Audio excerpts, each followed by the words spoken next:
2, 1. You're an artist on record, your ultimate intimate conversation with your favorite artist. If it's your first time here, subscribe, hit the thumbs up, post your comments down below, and share this with somebody that loves rock and roll as much as we do. Don't touch that dial. From Amber Wild, Mr. Evan Stanley in the hot seat. It all starts now.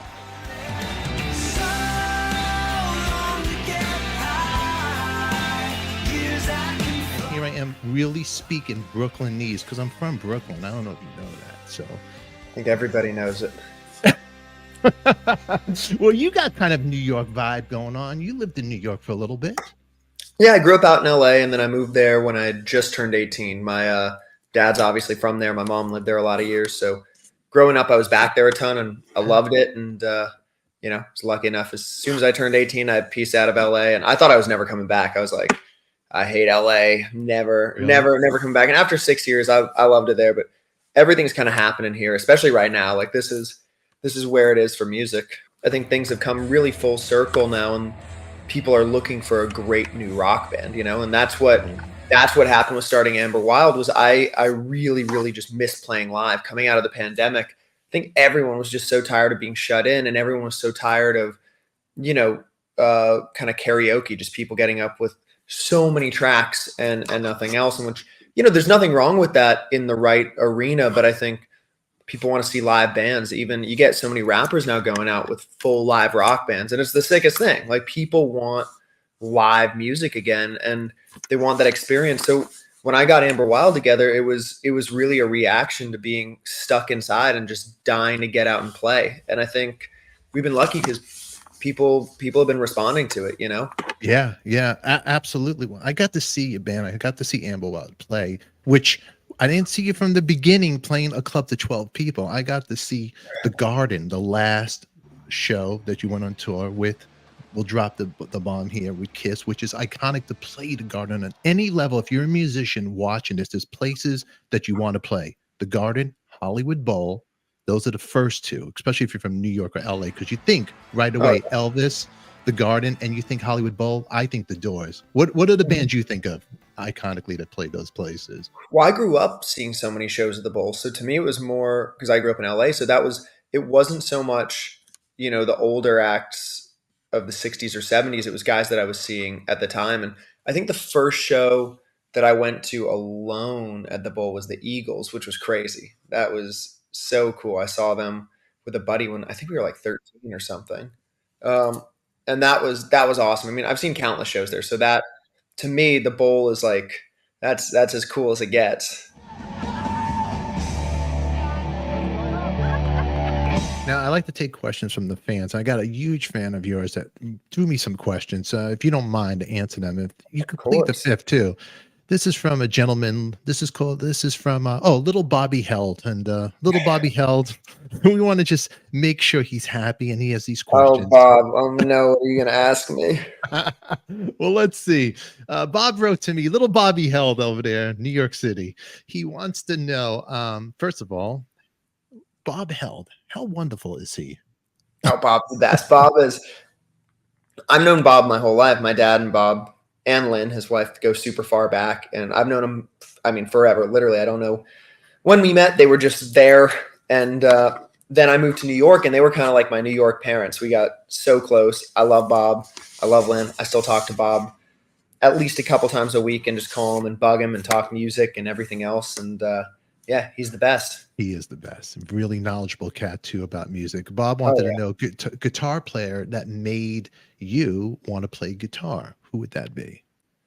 Oh, man, that's so hard. I guess there are a couple answers, but my buddy Justin Berg is the guitar player that really made me want to play guitar, because I was over at his house when I was like, I think I was 11, and he was like, check this out. And he played Smells Like Teen Spirit on his acoustic. And I was like, oh my God, like he played a song that I know. That's crazy. Because I played a little piano before that, but like I never got into it because I'm playing, like In the Hall, the Mountain King and shit that I just didn't listen to, which, in hindsight was great music, but like not for a 10-year-old. And he played a song that I knew, and that just made me flip. So I went home that night and I was like, Dad, you have to teach me guitar. And, I'm sure seeing my dad up on stage for years didn't hurt. But Justin was really the one who pushed me over, because it was, a friend, someone my age was playing something that we listened to, and that was so sick. And I was also like a Green Day freak. They're one of my favorite bands in the world Wow. still. Oh, they're the greatest. So I was super into American Idiot because it had come out. I think it had just come out like a year before or so. Because I was listening to that before I was playing guitar, but I loved that. And then I was like, okay, I have to learn this. So like between Justin and Billy Joe, like that's what really got me started. And then what really got me going once I started was like all those British blues guys. My dad gave me this Best of British Blues compilation, and it was volume 2 for some reason. I remember that, and it had like a ton of Mayall stuff, early Fleetwood Mac, Free, all that great playing. And there was so much, angst and oomph to it that that just did it for me. Funny you mentioned Green Day. I remember when they came out, and what a fabulous songwriter he is. He Oh, really can never. he's the best. A good song is a good song, no matter what, live, Mhm. loud, or acoustically. That's when you know you got a good song, when you could play it every What which way. I think it's also like whether it's Billy Joe or Post Malone, like the best dudes are like they're bringing other genres to what they do. Mhm. It's like he's playing punk, but he grew up listening to Everly Brothers and Def Leppard and Kiss. So it's like, okay, it's going to sound a little different. And Post was doing, the more kind of hip hop thing until now, but it's like he grew up listening to grunge and country and rock and everything in between. So you bring something new to what you're doing, and I think that's kind of what makes the lights go on and people kind of turn their head and go, oh, wait, hold up now. Like that's something I got to see. And that's what I love about Green Day is it's all that attitude and energy from great punk stuff, Mhm. but they have great songs too, Yeah, great melody. great songs, great melody, and then all of a sudden turns into a Broadway show. That's rock and That's roll. crazy. It really is And it was a great crazy. show. I see everything Green Day that comes out. They're Did you see my the show? I never seen it. How oh was it? yeah, it was awesome. Dude, I'm like a Nice. Green Day freak. I love that stuff. So yeah, for sure I saw it. No, it's great. Okay, let's go over here. Vocal influence. I mean, I came to vocals kind of backwards. It's like I played guitar, but then I didn't really like the songs in the bands I was in, so I wanted to write, but it was kind of hard to write if I didn't sing, so I started to sing. So I didn't wake up and go like, "Oh my god, I want to sing." It was like, and I mean, I love it now, and it's something I work hard at and love doing now, but I kind of came at it by way of song. So like growing up, I was always listening to the Beatles. Like McCartney he's one of my favorite singers ever. That guy's voice is ridiculous and so versatile. Obviously Plant from Zeppelin, like the man. But I think that's an interesting question. I love Graham Nash as a singer. He's one that I don't sound like him, but he really, especially when I was first starting to sing, he was like one of my biggest influences. I love his stuff in the Hollies. I love his solo records. Like Songs for Beginners, I think is one of my favorite albums ever. And Yeah. Wild Tales is also killer. Crosby, Stills and Nash. So like I was binging that stuff. So Graham Nash for me was a huge one. I love Steve Marriott, Tom Petty. Again, I don't want to say I ever tried to sound like him, and I definitely don't chase his vocal style, but he's one of my favorite writers and my favorite artists. So I listen to him so much that's intentionally or not, definitely a big influence. And then yeah, just a lot of the British greats. Um, I Yeah. really Chris Robinson also so Oh, sick, so like great. Which goes back ridiculous. to Steve Marriott too. You got that. Exactly. He's very much in that wheelhouse, and he was one I really got into because I remember early on when I first started singing. I forget what it was, but actually, my dad and a couple other people all independently mentioned they were like, "Hey, like you like the Black Crowes? Like you should check them out. Like you kind of got a little of that timbre." And so I kind of got into them through that, and I love his voice. I mean, it's effortless and deep. I mean, he goes back. Well, you put that clip on Instagram. It's you standing. Where Oh, is Breaking is Into it? Heaven. That's a new song Breaking that's into coming Heaven. out. Okay, is that the name of the song? Breaking into Yeah, Heaven.